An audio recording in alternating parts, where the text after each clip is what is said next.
ভারতে পলাতক শেখ হাসিনাকে কেন পুশ ইন করা হচ্ছে না তা নিয়ে ক্ষুব্ধ প্রতিক্রিয়া জানিয়ে তাকে দ্রুত বাংলাদেশে ফেরত পাঠাতে বলেছেন অল ইন্ডিয়া মজলিস-ই ইত্তেহাদুল মুসলিমিন বা এআইএমআইএম এর প্রধান ভারতের হায়দ্রাবাদের এমপি আসাদুদ্দিন ওয়াইসি। ভারত থেকে একের পর এক সে দেশের নাগরিকদের বাংলাদেশি বলে আখ্যা দিয়ে পুশ ইন করা হচ্ছে। গত বছরের জুলাই আন্দোলনে পতিত সরকারের প্রধানমন্ত্রী শেখ হাসিনা ভারতে পালিয়ে যাওয়ার পর থেকেই দেশটির বিভিন্ন রাজ্য থেকে বাংলা ভাষাভাষী সে দেশের নাগরিক সহ শত শত মানুষকে ফেলে পাঠানো হচ্ছে বাংলাদেশে। বাংলাদেশের অন্তর্বর্তী সরকার দফায় দফায় এর প্রতিবাদ জানালেও ভারত ভ্রুক্ষেপ করছে না। বাংলাদেশে জোরপূর্বক পুশ ইন নিয়ে এআইএমআইএম এর প্রধান আসাদুদ্দিন ওয়াইসি বলেছেন, কেন্দ্রীয় সরকার যদি বাংলাদেশিদের নিজ দেশে ফেরত পাঠাতে চায় তাহলে সাবেক প্রধানমন্ত্রী শেখ হাসিনাকে কেন ফেরত পাঠানো হচ্ছে না? 2024 সালের আগস্টে বাংলাদেশের অভ্যুত্থানের পর থেকে তিনি ভারতে অবস্থান করছেন।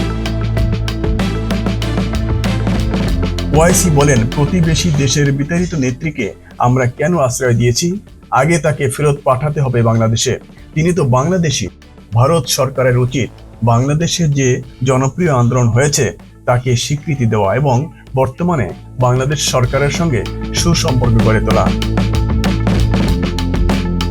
সম্প্রতি পশ্চিমবঙ্গের মালদহ ও মুর্শিদাবাদে পরিযায়ী শ্রমিকদের বাংলাদেশি আখ্যা দিয়ে যে হেনস্থা করা হয়েছে তার তীব্র নিন্দা করেন ওয়াইসি। তিনি বলেন, আমরা দেশে একজন বাংলাদেশিকে সুরক্ষিত আশ্রয় দিয়ে রেখেছি, যিনি প্রতিদিন নতুন নতুন বক্তব্য দিয়ে সমস্যা তৈরি করছেন।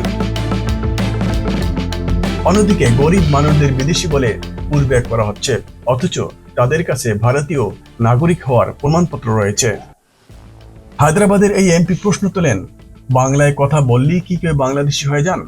এটাকে বলা হচ্ছে বিদেশ ভীতি। পুলিশ কোন অধিকারে কাউকে বাংলাদেশি বলে গ্রেপ্তার করে? এখানে সবাই এখন যেন পাহারাদারের ভূমিকায় নেমেছেন। বিহারের এনআরসি প্রসঙ্গে ওয়াইসি বলেন, প্রকৃত নাগরিকদের নামও ভোটার তালিকা থেকে বাদ দেওয়া হচ্ছে, বিশেষ করে মুসলিমদেরকে টার্গেট করে। নির্বাচন কমিশন সন্দেহভাজন ব্যক্তিদের বিরুদ্ধে রিপোর্ট করার ক্ষমতা দিয়েছে। তিনি বলেন, মোদী সরকারের চিহ্নিতি আসলে কি তা কেউ বুঝতে পারছে না।